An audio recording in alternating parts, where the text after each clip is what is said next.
is where we discuss the possibilities.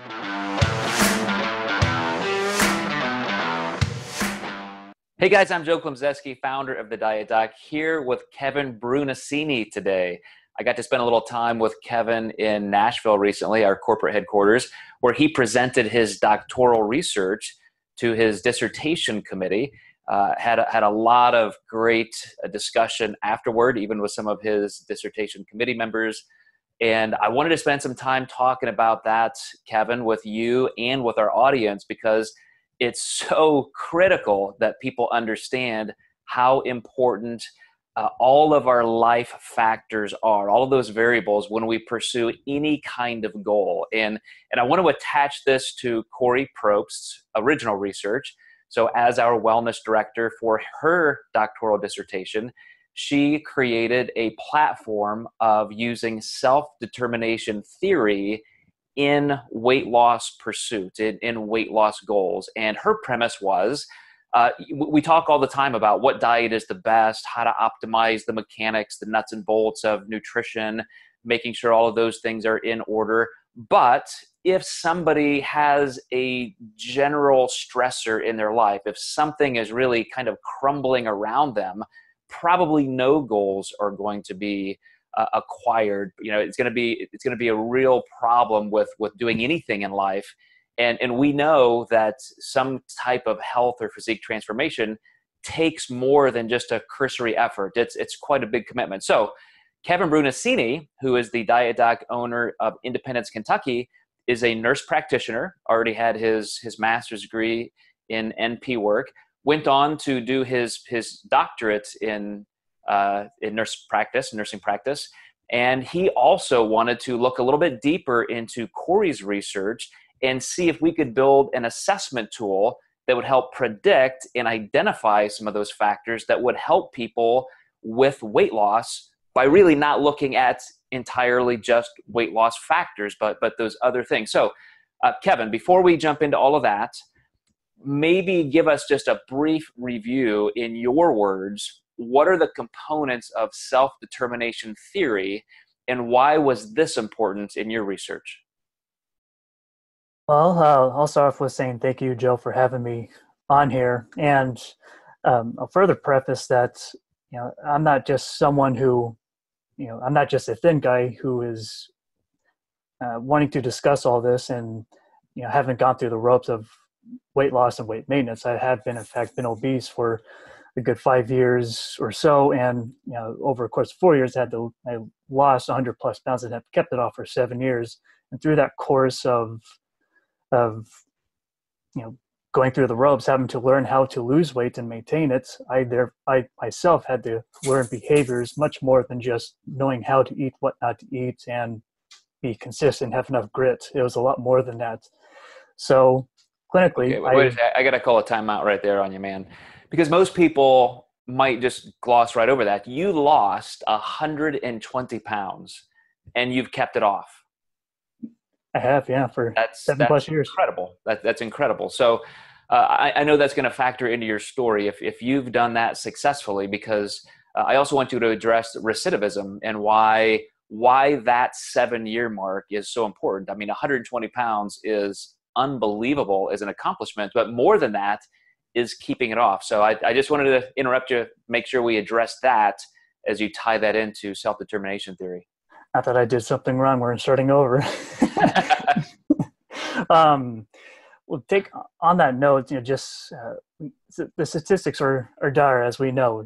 95, 98% of those are going to gain back the weight within 2 to 5 years, despite all the education and coaches out there. It's clearly something is not going right. It doesn't matter how good a plan is if we don't have behaviors that are largely sustainable and adherent and logical, practical to one's life.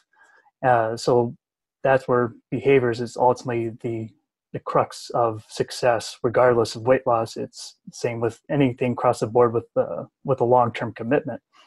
But the recidivism is just horrible in our country, and it's not a matter of weight loss as a problem, it's weight maintenance. And that's where the development of key weight maintenance behaviors are key for mastering or achieving weight maintenance. And it's all for me, for what Dr. Corey has taught me and a lot of us, is it comes down to three major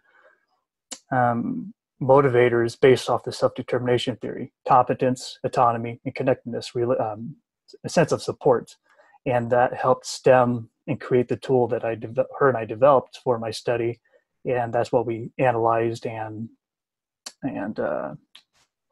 compared over time to see how well a client is succeeding or not. And if they aren't, that's what we know as a clinician. We need to focus on this together, regardless of nutrition. That will be inevitable, but we also have to discuss emotional intelligence or self-reflection or your lack of support, whatever is going on, and build upon those so that they have better success or likelihood of succeeding after the program is completed.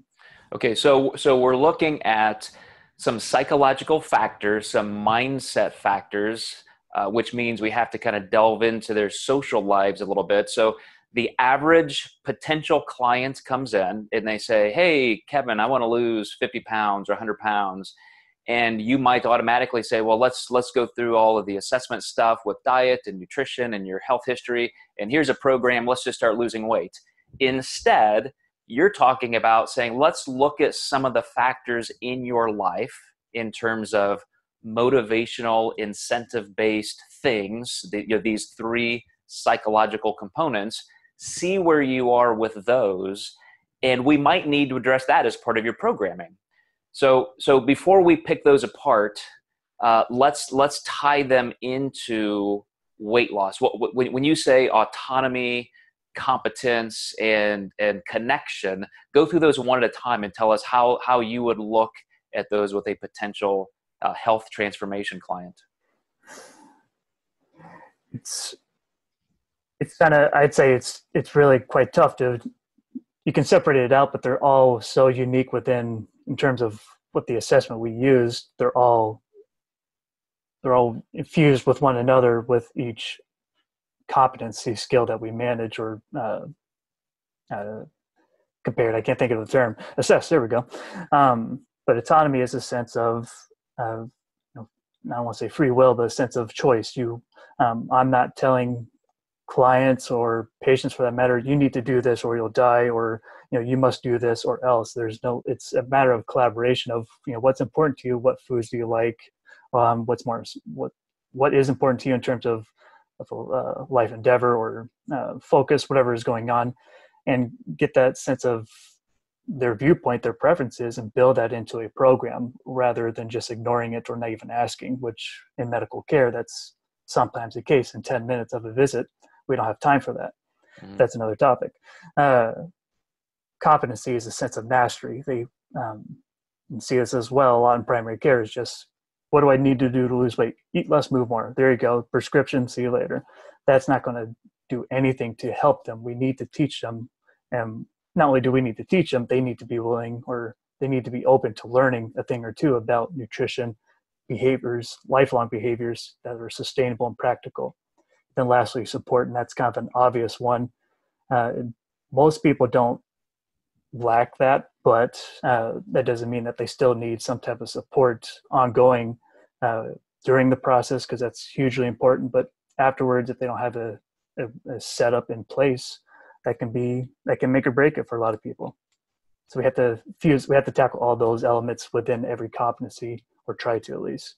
Okay, so Dr. Corey Probst looked at all three of those components of self-determination theory and looked at inside of their entire lives, the scope of their existence, what might be able to predict how they're doing. You took those specific components of self-determination theory and said, how can we build an assessment to address the programming they might undergo, how they feel those needs are being met? And so I'm gonna just summarize what you said there, and then I'm gonna unleash you to discuss your research project. So somebody has to have a sense of choice, autonomy. Immediately what comes to mind is flexibility, right? We've kind of brought flexible dieting in different forms to this entire industry, means different things to different people now, but still somebody is probably going to do better with some freedom instead of rigid, structured, almost nihilistic type dieting. And then second, competence. They have to feel like they're learning something. It's not just I'm following this routine and I don't even know what I'm doing or what it means, but I'll just do what my coach says. They need to be learning some skills and feel confident in that. And then connection, it's going to help if they have some ongoing support and they feel like this is a team effort. So I love how those tie right into what I would consider proper nutrition coaching. So tell me what you did specifically in looking at these components in your research.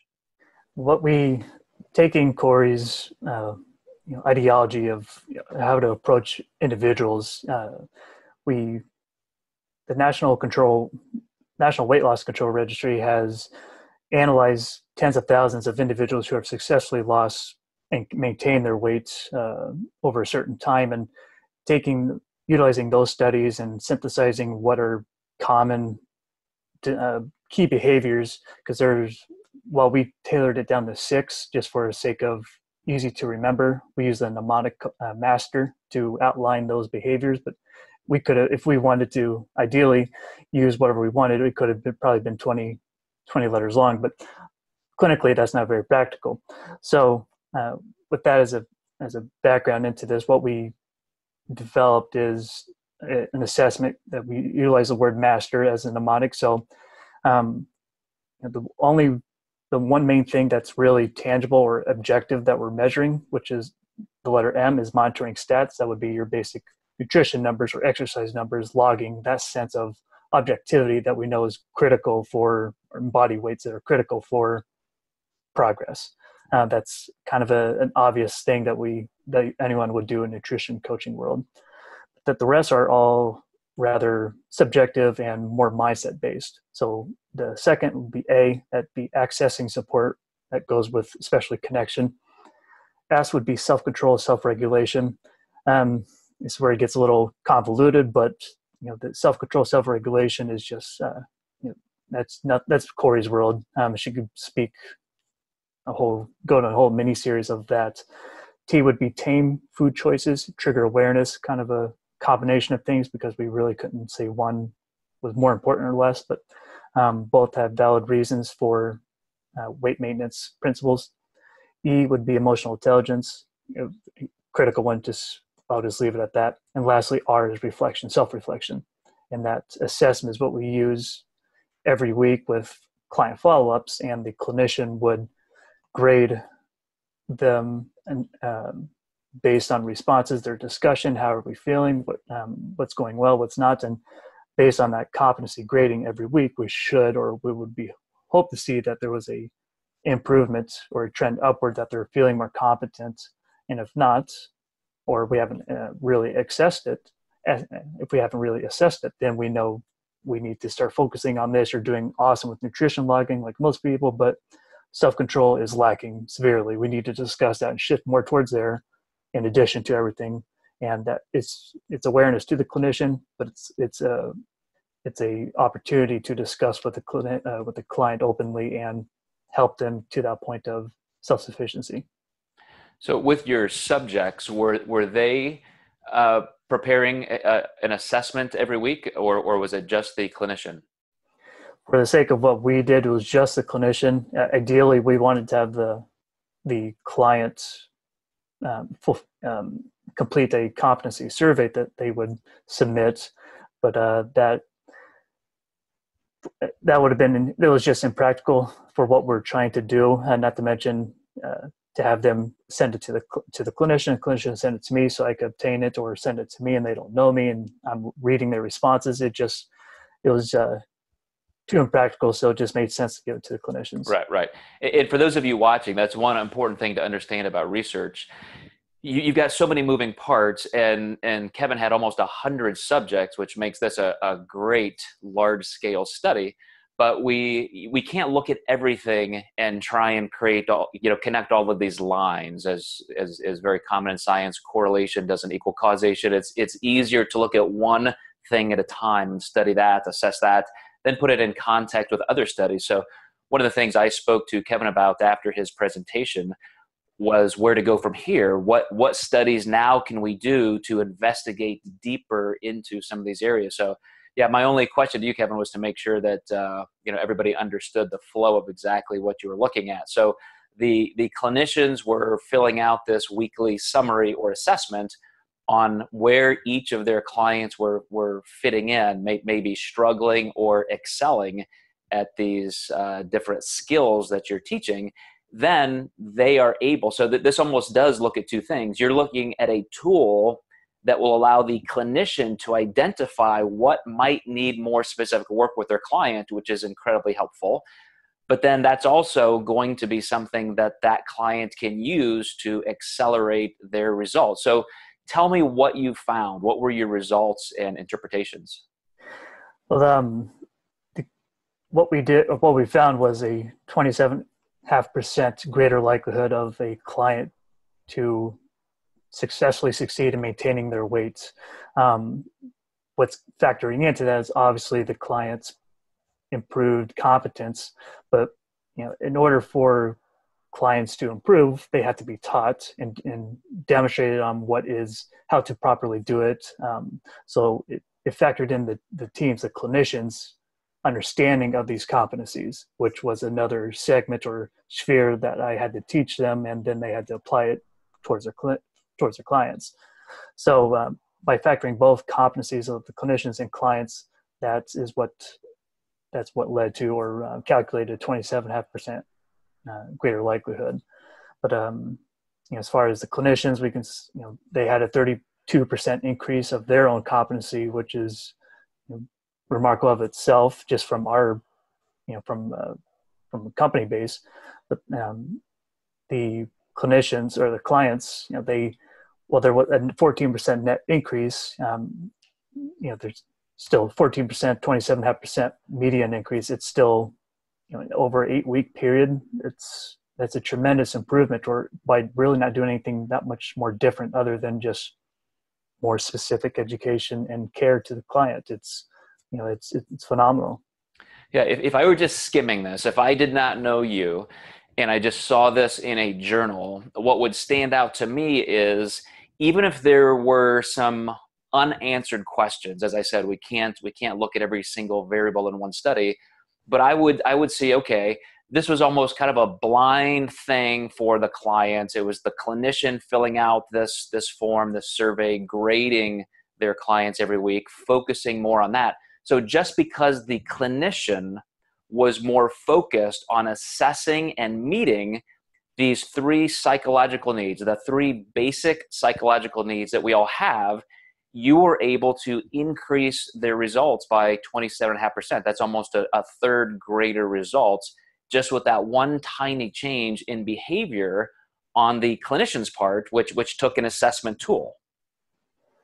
Yeah, it's staggering. I mean, it's just I would have loved to have that 7 years or 11 years ago when I first started losing weight. Just something simple as putting attention to this, and you can have a 30% increase just like that. To me, that would have been incredible. Yeah. So now imagine refining this tool, getting everybody on board. It's not just for 8 weeks, it's for your entire programming. So there's going to be learning that accelerates even your progress. This was just 8 weeks. So now you've got the client on board, you got the clinician on board, everybody has this tool that's been perfected. I can't imagine that's not going to improve results. But you now, having accomplished this what I consider a great platform for a tool and just a perspective on how to become better nutrition coaches, where would you like to see research springboard from this? I feel like I probably have a response every time I get asked this question. I think it's just as harder to answer too. I'm running out of ideas, I guess. I would like to see it. From a clinician perspective, I would want to know how we can better improve for our patients, for our clients. I had a train of thought, but I'll just let it stick on that. I would love to see us improve on our methods so that we can perfect us. But ultimately, whether this study was the preamble to everything else, I would love to get long-term results on not just selfishly thinking of us as our company, but I would love to have that credibility of here's why the Diet Doc is tremendous at what we do. Here's the evidence and research to back that up. These are successful clients from 10 years ago, still maintaining their weight because of going through this program. While we have successful acute cases and long-term cases, nevertheless, but I still would love to have that credibility for us, and really use as a propeller to go into Forelight and as a brand, as a company. Yeah, I agree. If we look at what Corey did, and I've used this term, her original research is kind of the mothership platform for what I want to do with this. And now you're creating this assessment tool. The long-term trajectory, if we could look out 10, 15, 20 years, is to say, okay, we have created something that has dropped that 90 to 98% or 95 to 98% relapse rate down to, let's say 0. That would be the greatest thing. But let's say we've just slashed it as low as we can. And now we can say this is why it's an important part of any type of nutrition intervention. That's going to be remarkable. But I'm not sure. Well, first of all, a long-term survey study like that is going to take some time to accumulate data, get everybody involved in implementing that as part of our entire baseline process. But in the meantime, I would love to see a couple studies every year focusing on something different that creates a better intervention. So we're studying what the long-term results of that intervention is, but along the way, let's take what we can deduce every step of the way and perfect it as we go. I think that's a no-brainer. That's what I want to do. I know that's what Corey's going to want to do. And it's in a large part due to you picking up the mantle on this and saying, this is meaningful. It was meaningful in your progress, losing 120 pounds and keeping it off. Now you're a nutrition consultant and fitness entrepreneur in your own right. Now you're launched into the research world. So what a phenomenal story you have to bring to this just in its entirety. I mean, that's unbelievable to me. All thanks to Evansville. Who would have thought? Evansville, Indiana. So as a way of kind of wrapping this up, Kevin, if you could say, all of that stuff that we just talked about may have been a little bit difficult to understand for some people who don't stick their nose into journals that often. What would you say is the one bottom line thing to give to listeners or viewers that they can take away from what you just learned over the last few months? Jeez, that's tough. I hate to be cliche. I would say trust the process I'll just say trust the process. And what that means is I had no idea what this study was going to entail or how it was going to unravel. And that's kind of the beauty of the particular methodology that I had to do. But it blossomed into something quite profound and exciting and hopefully groundbreaking, not only for us, but for medical practices across the, I'll say, world. That would be awesome. But had I not taken that leap of faith to just try and learn and grow through it, I wouldn't have been here, much like my weight, much like a lot of other things in life that I was too scared or maybe didn't want to. My mom's right. I enjoyed it. And I'm glad I do it. So I would say, just try. You can you may fail, but look at the possibilities of what is out there. Well said. Well said. What we expect and ask of our clients is to be open-minded, to learn along the way with us, to partner with us. So you're creating that connection, that support. You're going to grow in competency. So all of the things that you wanted to look at in the study are right there in what people have to adopt as a mindset going in. So especially because of your amazing story, but also in addition with this clinical research you've done and the fact that you are a nutrition consultant, how can people reach you, Kevin? What's the best social media avenues for them to get in touch with you? Two best.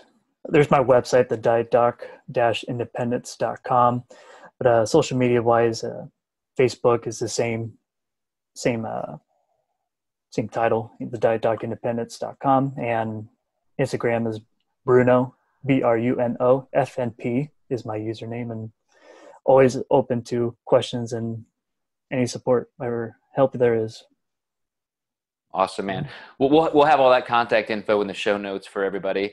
But one last time, Kevin, I want to say thank you so much. Kevin Brunacini, just graduating with his doctorate as a nurse practitioner, also the owner of the Diet Doc Independence, Kentucky. So awesome to have you, Kevin. Thank you so much for today, as well as doing this great bit of research that I know is going to help a lot of people.